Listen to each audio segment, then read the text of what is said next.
So hello students, कैसे हो? मैं हूं प्रवीण कुमार प्रजापति और आपके लिए लेके आया फिर से एक नया वीडियो, जिसमें मैं ये बताऊंगा कि जो हिंदी मीडियम के स्टूडेंट्स होते हैं, यानी ज़्यादातर आप देखोगे इंडिया में आधे से ज़्यादा इंडिया में हिंदी मीडियम के स्टूडेंट हैं और उनकी एक सबसे बड़ी प्रॉब्लम होती है, वो होती है इंग्लिश सब्जेक्ट। ठीक है, एक बार वो मैथ को भी हैंडल कर जाते हैं, उसको भी टैकल कर लेते हैं और साइंस को भी हैंडल कर जाते हैं जैसे तैसे, लेकिन इंग्लिश एक ऐसा सब्जेक्ट है जिसमें अक्सर उनको प्रॉब्लम होती है, चाहे वो बोर्ड में हो, चाहे 9th में हो, चाहे 8th में हो। तो उसका मेन रीज़न जो होता है वो बहुत कम को पता होता है, या कहने का मतलब कोई पता रखना भी नहीं चाहता कि क्यों ऐसा हो रहा है। ठीक है, तो उसका मेन रीज़न है जो मैं आपको बताऊंगा कि मैं बात करता हूँ 10th बोर्ड के लिए फ़िलहाल। ठीक है, लेकिन ये सभी क्लास के लिए लागू होता है कि जैसे 10th बोर्ड का पेपर स्टाइल आप अगर देखोगे तो उसमें बहुत सारी चीज़ें पूछी जाती है। ठीक है, अगर आप 10th बोर्ड का पेपर उठा के देखोगे तो उसमें लैंग्वेज फंक्शन होते हैं, डायरेक्ट इनडायरेक्ट स्पीच होती है, एक्टिव वॉइस पैसिव वॉइस होते हैं, ईमेल राइटिंग होती है और भी बहुत सारी चीज़ें जैसे शॉर्ट नोट जैसी चीज़ें उसमें आती हैं।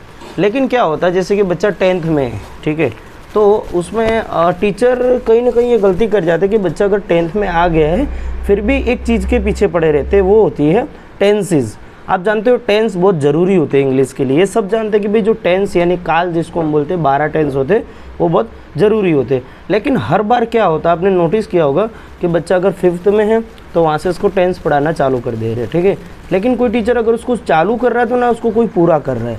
ठीक है, जैसे वो बच्चा फिर से 6ठी में आ रहा है, 6th में आ रहा है, तो कोई अगर नया टीचर मिल रहा है तो उसको फिर से उसको टेंस से पढ़ाएंगे। Simple present tense, simple past tense, simple future tense, ये सब टेंस उसके वापस चालू हो जाते हैं।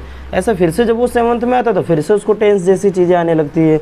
तो कहने का मतलब दूसरे जो अदर टॉपिक है वो उनको अच्छी तरीके से नहीं सिखाए जाते हैं।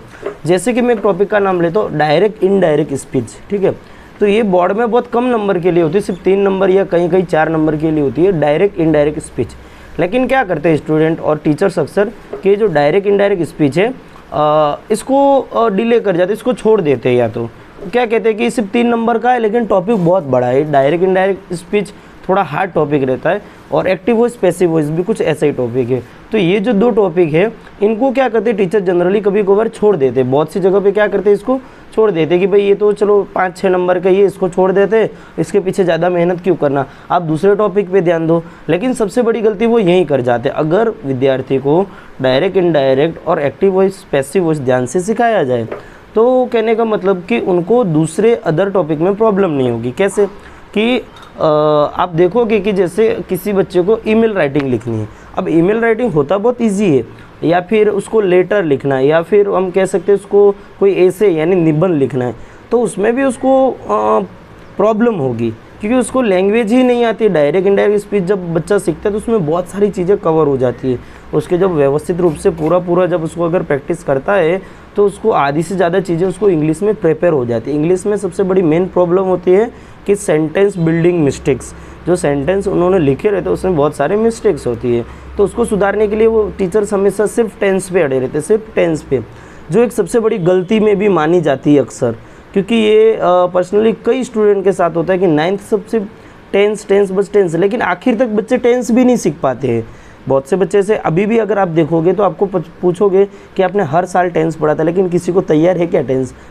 तो यही एक बड़ी गलती है। हाँ, मैं ये नहीं कहता कि आप टेंस मत पढ़ो, टेंस पढ़ना बहुत अच्छी चीज़ है, बेसिक है, लेकिन साथ साथ में आप दूसरे टॉपिक को भी उतना ही महत्व दें। जैसे कि WH क्वेश्चन एक और बहुत अच्छी चीज़ है आपको इंग्लिश मजबूत करने के लिए। WH क्वेश्चन यानी उसमें क्वेश्चन पूछा जाता है, हु, वॉज, वेयर, व्हेन, इससे क्वेश्चन पूछा जाता है। ये भी बहुत अच्छे टॉपिक है।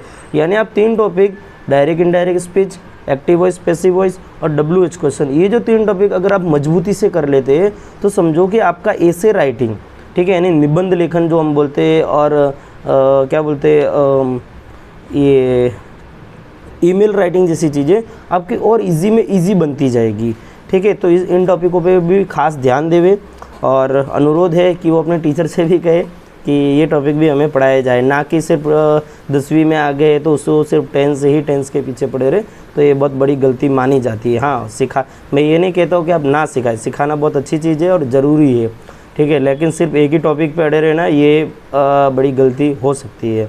और ये कई हिंदी मीडियम के बच्चों के साथ होती ही है, इसलिए उनके लिए वो इंग्लिश का सब्जेक्ट जो होता है थोड़ा हार्ड बना रहता है। ये टीचर भी जानते हैं और लगभग बच्चे भी जानते हैं कि इंग्लिश इतना हार्ड नहीं रहता है, ठीक है। यानी इंग्लिश मीडियम के जो बच्चे रहते हैं उनका इंग्लिश सब्जेक्ट और हिंदी मीडियम के बच्चों का इंग्लिश सब्जेक्ट, दोनों बहुत फ़र्क होता है। हमारा जो इंग्लिश सब्जेक्ट होता है बहुत ईजी होता है, ठीक है। हिंदी मीडियम के बच्चों का इंग्लिश सब्जेक्ट बहुत ईजी होता है, इतना हार्ड नहीं होता है, लेकिन उनको ऐसा डर रहता है कि ये बहुत हार्ड है, ठीक है। तो मैं फिर से कहूँगा, direct indirect speech, active voice, passive voice और WH क्वेश्चन, इन टॉपिकों को बहुत अच्छे से कवर करें, बहुत ध्यान से कवर करें। हाँ, मैं टेंस के लिए मना नहीं करता हूँ, कोई मेरा विद्रोह नहीं है किसी के प्रति, लेकिन आप दूसरे टॉपिकों को भी समान महत्व दें और आगे बढ़ें। धन्यवाद।